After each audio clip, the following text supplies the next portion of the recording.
Hi everyone, it's Robin. I have a Valentine's Day project to share with you that I'm really excited about. It's something a little bit different. I hadn't seen around before and I hadn't tried myself, so here it is. I actually altered one of these glass containers with this, twist on lid. I actually got mine at my local Poundland, but I have seen them, in Euro shops, and I'm sure dollar stores and things have them. So let me show you what I did with this. So what I did was I altered that container, and this is what I came up with. Let me show you what I used here. Well, first of all, we'll start right here. I used the K&Co Lovely collection, and it's really, really beautiful. I love that paper collection. Added some lace from Wild Orchid Crafts, and this is their new seam binding that they're starting to carry. And they have a very good variety of colors and things, and you can crinkle it. It takes a crinkle really well, but for this project I decided to keep it kind of simple and more of an elegant rather than a vintage look. So I just tied a double bow there, and I punched out the word cookies or biscuits. You could put anything there. And then these are their hydrangea petals. Let me show you what those look like. They come, and of course I've used some, but they come in a lot of different colors, and I just kind of cut the petals apart just to kind of give it a little bit more decoration for what I needed it for. And then this is the other one that I used, kind of a variegated. Really, really pretty. Then on the back here, I just took those same hydrangea leaves and I twisted them with my pinchers, and I spritzed it a little bit with water, and then I twisted it. And I got that idea from Jade at Jaded Studios back a long time ago. She shared that, and I really liked it, so I've used it quite a bit. Just added some of the lace here. It's this lace. This is what it looks like. And just kind of snipped some little petals off of it, or to use as petals, to mat the cherry blossom here. And then on this side, again, just the paper and this beautiful lace. And this is a stamp from Stampin' Up! Called Yummy. I've had it for several years, and I just I stamped that, cut that out, and then added some of the self-adhesive rhinestones from Wild Orchid Crafts.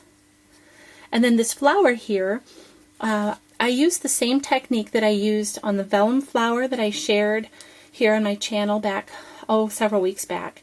And it was inspired and based on the tissue tape flower that Tim Holtz shared on his 12 Tags of Christmas. So basically you just punch out a circle, add adhesive to the back of whatever it is you're using, and in this case I used the seam binding, and let me show you what that looked like.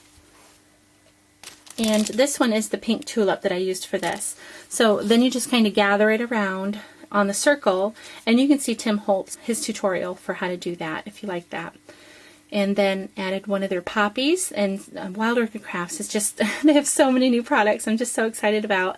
This is a kind of a lavender or a lilac colored, very soft pale purple, and then just added these Prima leaves. Back to the seam binding, I'm really, I love it. I'm just so addicted to it. And you can get all different colors of seam binding from Wild Orchid Crafts. They sell at 5 meters or approximately 5.5 yards for 90 pence, which is about $1.50. And that is including VAT, which would, if you're outside the EU, would be taken off, so you'd get it even less expensive. So just kind of wanted to tell you about that. I know a lot of people still wonder where they can get that. Onto the lid here, I've just added some seam binding and then some of that really, really pretty lace that I got in my my kit. And then here's the front. I really, really love it. Oops, there, now it's on right. I love these trellis roses. They are so beautiful. Let me show you what those look like. Again, I'm sorry for the shakiness. Let's see if I can set that up like that. It actually started off white or off-white, which I love because then you can alter it however you'd like. But Wild Orchid Crafts will be very, very soon stocking this in other colors as well. But what I did to alter that to make it this really pretty blue is I just took some glimmer mist, and I used one of my favorites, which is Sea Glass, and I dipped in my paintbrush, and I just brushed it on the edges there. I'll give you a close-up of this. Just kind of brushed it on the edges and just added a little soft color to it. And then the stickles, I added stickles around the edges, and that was in Waterfall. That's what that looks like. Again, these poppies are really, really beautiful. I love them. They come in bunches like this. I'm at a different angle, so I'm a bit awkward today with this. Let me show you what the lace looks like. And I showed you that when I got that in the mail. And then these are just some of the other colored and sized of the open roses that they have on their website. They're all so beautiful. I really, really love them. Excellent quality. And I just added a little bit of white Adirondack Dabber to that acrylic paint. And then a couple skeleton leaves behind there. Some twisted stems. Added some pearl. That's not from Wild Orchid Crafts, but you can get that at any local shop. This is, again, some more of the seam binding, and that is in the pink cyan color. Let me show you what that looks like. Here. Very pretty. And all I did to create this ruffle was to I added adhesive to the back of the seam binding, and I just used tape runner, and then you just kind of run it along here and gather it and pinch it together along the way.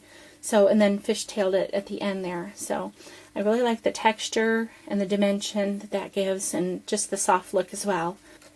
This is just one of the Crafty Secrets tags that I cut out from the sheet, and I attached it using a Tim Holtz memo pin.